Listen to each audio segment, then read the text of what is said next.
जो प्लानिंग दी है तो बढ़िया, लेकिन इसको और अच्छा तो किया जा सकता है। और ये प्लानिंग मैंने अच्छी कर दी तो रिजल्ट और बढ़िया आ जाएंगे। उनका कहीं पर भी एटीट्यूड गलत नहीं है, इरादा गलत नहीं है। उन्होंने क्या किया, उस प्लानिंग में थोड़ा सा एडिट कर दिया और सर ये प्लानिंग बहुत बड़े रिजल्ट लगाएगी। ओके। और मनोज बजाज जी के नीचे हैं सुथार जी, और सुथार जी तो और भी इंटेलिजेंट है। उनको अगर प्लानिंग तो जोरदार है, लेकिन इसको और अच्छा भी तो किया जा सकता है। उन्होंने थोड़ा सा और अच्छा बना दिया। और उनके नीचे रूपराम रिवारिया जी हैं, वो तो और बड़े लीडर हैं। उन्होंने कहा सर वास्तव में गजब, हमने तो इस सितंबर में गजब करना है, बड़े टारगेट लेने हैं, तो इसको कुछ और अच्छा किया जाए। और उसके बाद हरवाल जी तो और बहुत समझदार हैं, और हमारे सारे जो लीडर यहाँ पर बड़े हुए आए हुए कामले जी, और सब ने अच्छी अच्छी प्लानिंग बनाते हैं। क्या होगा? कुछ भी नहीं होगा, कुछ भी नहीं होगा। क्यों? क्योंकि ये बिजनेस डुप्लीकेशन का है, वो चीजें डुप्लीकेट ही नहीं हो पाई। भले ही मेरी प्लानिंग सुपर परफेक्ट नहीं थी, बट मैं गारंटी के साथ कहता हूं, यदि पूरी टीम में ऊपर से नीचे तक वो प्लानिंग एज इट इज, बिना एडिट किए, बिना किंतु परंतु किए, बिना कोमा लगाए एज इट इज चलेगी, तो वो मेरी सिंपल प्लानिंग आपकी सुपर परफेक्ट प्लानिंग से 1000 गुना भारी पड़ सकती है। इसको बोलते हैं सिस्टम को डुप्लीकेट करना, सामंजस्य बनाना, चीजों को फॉलो करना। और हमारे से गलती क्या हो जाती है, हमारा इरादा गलत नहीं होता, बट हम कहीं ना कहीं ये मिस्टेक करने की भूल कर जाते हैं कि इसको और अच्छा करने के चक्कर में। और हमारी टीम तो सर हमारे से प्रभाव अच्छा करते करते टीम में बात कुछ और तक पहुंच गई, कुछ उसका कोई भी प्रभाव आने वाला। इसलिए इस इंडस्ट्री की सबसे बड़ी खूबी है कि जो, और अक्सर क्यों बोला जाता है, आप समझिए कि कुछ समय के लिए अपने दिमाग का इस्तेमाल मत करो। आप मेरे से भी ज्यादा टैलेंटेड हैं, आप मेरे से भी ज्यादा क्वालिफाइड हैं, मेरे से भी ज्यादा उम्र बड़ी आपकी है, मेरे ज्यादा पढ़े लिखे हैं, उसके बावजूद भी मैं तो मैट्रिक फेल हूं, आप तो पोस्ट ग्रेजुएट हैं। उसके बावजूद भी मेरे द्वारा कई बार ये बोला जाएगा सर कुछ समय के लिए अपने दिमाग का इस्तेमाल मत कीजिए। क्यों बोला जाता है? इसके पीछे कारण ये है कि यदि सब अपने अपने तरीके से करने लग जाएंगे तो डुप्लीकेशन नहीं होगा। इसलिए जो भी आपके अप्लाई ने आपके लिए प्लानिंग कर रखा है सितंबर महीने के लिए, उसमें कुछ भी चेंज करने की, किंतु परंतु लगाने की, एडिट करने की, कोमा पूर्ण विराम लगाने की आपको कोशिश भी नहीं करनी है। उसको एज इट इज नीचे नीचे करते हुए आपने उस पर काम करना। और यदि ऐसा नीचे तक पहुंच गया तो वो प्लानिंग इतना बड़ा काम कर देगी जिसको आप ही नहीं, पूरा आरसीएम परिवार देख के गर्व महसूस करेगा कि क्या करके दिखा दिया। इसलिए इंडस्ट्री में सफलता का पहला है सही सामंजस्य होना, सही चीजों को फॉलो करना, अपलाइन के द्वारा बनाई गई बातों को ईमानदारी से इस्तेमाल करना। और ये दिमाग में कभी नहीं लाना है कि यार अपलाइन ने जो बोल दिया ये को आदेश, आदेश नहीं है सर, इसको आदेश नहीं कह सकते, कोई बॉस नहीं अपलाइन आपका, ये एक मर्यादा है सिस्टम, इस सिस्टम की मर्यादा ही है। दूसरा इस इंडस्ट्री की जो इंपॉर्टेंट एक्टिविटी है वो है मीटिंग सेमिनार। आज उस पर मैं ज्यादा बात नहीं कर पाऊंगा, बट मैं थोड़ा सा आपको नोट्स बनवा रहा हूं। मीटिंग सेमिनार जितने ज्यादा सक्सेसफुल होते रहेंगे, चाहे वो जूम के हैं चाहे फिजिकल है, उतने ज्यादा आपकी टीम में एक्टिव लोगों की संख्या बढ़ती रहेगी। ये पूरा का पूरा खेल मोमेंटम का है सर, ये इंडस्ट्री चलती ही मोमेंटम।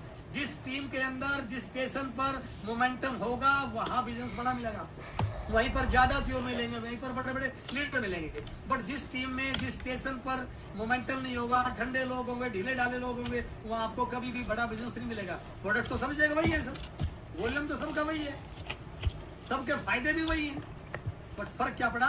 मोमेंटम। और मोमेंटम कहां से आता है? मीटिंग सेमिनार से। इस इंडस्ट्री में सफल होने की दूसरी सबसे इंपॉर्टेंट एक्टिविटी है सर मीटिंग सेमिनार।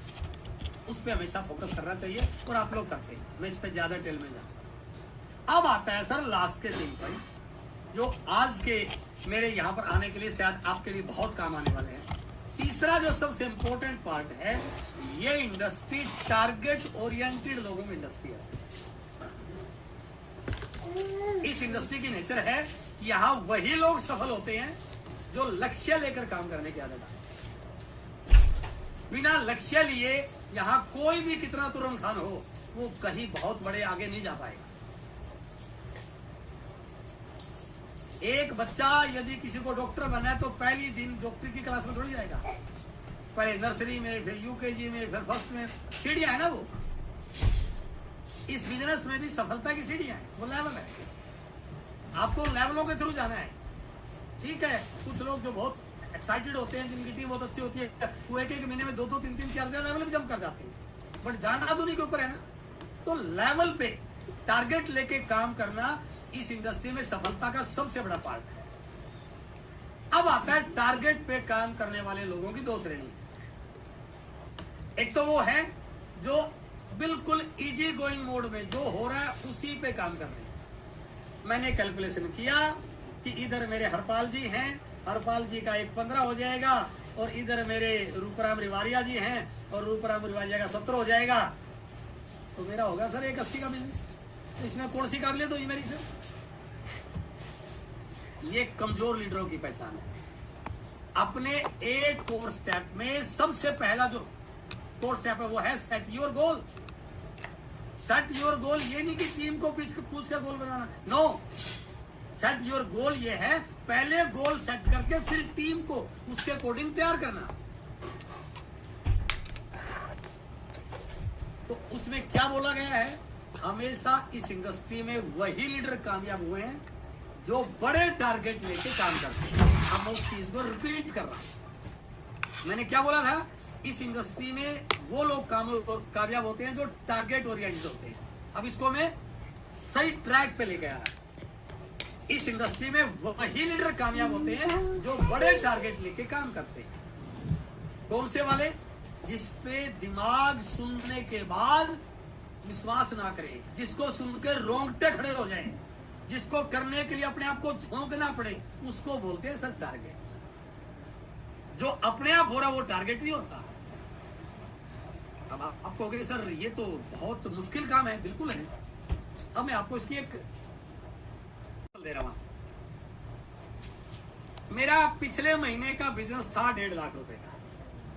1.15 का लेवल मेरा ब्रेक हुआ और अब आ गया मिशन सितंबर, बड़े बड़े आयोजन, और मैंने इस बार प्लान किया कि सर इस बार तो 1.5 लाख का डबल तो कर दूंगा, 3 लाख का बिजनेस मेरा हो जाएगा, 260 का लेवल हो जाएगा, 3 लाख का बिजनेस हो जाएगा। और मैंने मेरे अपलाइन से काउंसलिंग की, सर मेरा इस बार टारगेट जोरदार है, मैं 3 लाख का बिजनेस कर रहा हूँ, तो 260 करोड़ हो जाएगा मेरा। अपलाइन ने कहा नहीं यार 3 लाख पे 3.5 लाख पे लीडरशिप का लेवल और आपको ट्रॉफी मिलेगी इंदिरा गांधी इंडोर स्टेडियम में। उन्हें मुझे प्रिपेयर करके 3.5 लाख तक मुझे ले गए हो। तो मैंने थोड़ा सा फिर देखा, सोचा, तो मैंने कहा ठीक है सर मैं 3.5 लाख की प्लानिंग करता हूँ। उसके बाद मुझे मिले जयनारायण कुकना जी, वो मेरे सीनियर अपलाइन में थे, और मैंने उनके साथ प्लानिंग की, सर इस बार तो मैं 3.5 लाख का लीडरशिप का बिजनेस कर रहा हूँ। उन्होंने मेरा लेग स्ट्रक्चर देखा, मेरा काम करने का तरीका देखा, इस महीने का माहौल का देखा, इंदिरा गांधी इंडोर स्टेडियम का पोस्टर मुझे दिया। उसने कहा सर नहीं, इस बार आपको रोल्टी करनी है, जो मैंने कभी भी नहीं सोची थी। उन्होंने मुझे रोल्टी का टारगेट दिया और बकायदा पूरा स्ट्रक्चर बना करके आपकी टीम में डायमंड क्लब करने वाले, 25,000 पे करने वाले, आपकी टीम में वाइटल आने वाले, ब्रांचेस पे काम करने वाले, ये जो भी टारगेट थे आपके, वो सारे बताए और मुझे कन्विंस कर दिया और मुझे तैयार कर दिया, सर लीडरशिप करना है, रोल्टी करनी है, मैं आपके साथ हूँ। 2 डेट अपनी डाल दी, 2 डेट पीछे प्लान की थी। अब मुझे रोल्टी का टारगेट मिल गया सर। तो मेरी एक तरफ थे हरपाल जी और एक तरफ थे रूपराम रिवारिया। यदि मैं हरपाल जी का एक 70 कराऊंगा तो क्या मेरी रोल्टी हो जाएगी? नो। तो क्या करना पड़ेगा मुझे? हरपाल जी का 350 कराने के लिए प्लानिंग करनी पड़ेगी। अब देखिए खेल क्या बनाइए। यदि मैं 260 तक सीमित रहता तो उसके पीछे एक ही कारण था कि मेरे लीडर को मुझे 170 पर क्रॉस करवाना था। अब मेरा टारगेट मेरे अपलाइन ने बड़ा कर दिया, मुझे रोल्टी का टारगेट दिया, तो मेरी मजबूरी है, मेरी रोल्टी तब तक नहीं आ सकती जब तक मैं हरपाल जी का लीडरशिप नहीं करूंगा। इसका मतलब क्या हुआ? अपलाइन के बड़ा टारगेट लेने से डाउनलाइन के टारगेट में जंप आता ही आता है। और इसलिए इंडस्ट्री में बोला गया है, मजबूत अपलाइन अपनी टीम का सबसे बड़ा हितकारी होता है और कमजोर अपलाइन अपनी टीम का दुश्मन का रोल प्ले करता है। अब मैंने जब पंगा लिया तो मेरी रोल्टी होगी, और रोल्टी कैसी हुई? एक तरफ मेरा लीडरशिप आया, उसके नीचे 260 आया, तो मेरे नंबर ऑफ अचीवर बढ़े। इसलिए बोला गया है कि हमेशा इस इंडस्ट्री में सफलता उन लोगों को मिलती है जो बड़े लक्ष्य लेकर काम करते हैं। अब मैंने अपने आप को उन लक्ष्यों के अकॉर्डिंग जांचा।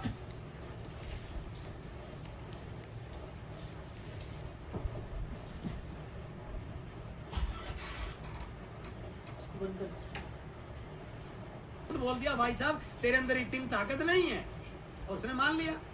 अब कहानी को बदलते, वही व्यक्ति एक दिन अपने घर पे जा रहा था, गली से निकल रहा था, और उस दिन उस गली में कोई पागल कुत्ता घुस गया, और उस पागल कुत्ते ने कई लोगों को काट लिया। और जैसे वो चल रहा था आराम से, किसी बच्चे ने आवाज दी, अंकल जी पीछे का पागल कुत्ता, इसने काट लिया, बचना इससे।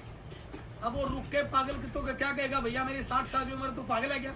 नहीं, जैसे उसके कान में आवाज आई, उसके सामने सिचुएशन मुश्किल थी, उसको पता था यदि मैं रुक गया तो कुत्ता काट लेगा। अब वो इतना दौड़ेगा, इतना दौड़ेगा, इतना दौड़ेगा कि कुत्ते के हाथ आने वाला तो ताकत तो अंदर थी, लेकिन वो जगी नहीं थी। क्यों? क्योंकि विपरीत परिस्थिति ने, टफ सिचुएशन उसकी ताकत को जगा दिया।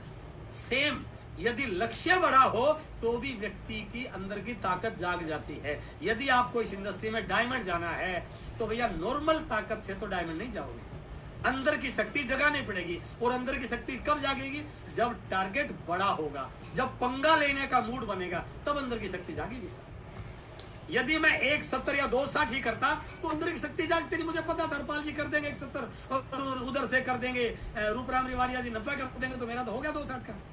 उसमें शक्ति कहाँ जागी? बट अपलाइन ने मुझे बोला नहीं, रोल्टी करनी है, मुझे आपका सेलिब्रेशन चाहिए, मुझे आपकी ट्रॉफी चाहिए।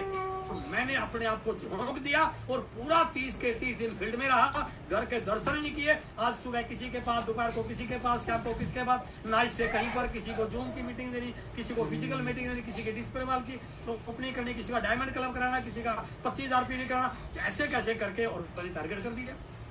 क्यों हुआ? क्योंकि लक्ष्य बड़ा था। इसलिए तीसरा जो पार्ट है कि ये इंडस्ट्री टारगेट ओरिएंटेड लोगों की है, बट टारगेट ओरिएंटेड के बाद भी आपने इस चीज को नोट करना है कि ये इंडस्ट्री उन लोगों के लिए जिनके टारगेट बड़े। अब आता है चौथा पॉइंट, बहुत इंपॉर्टेंट। ये इंडस्ट्री लीडरशिप बेस्ड इंडस्ट्री है।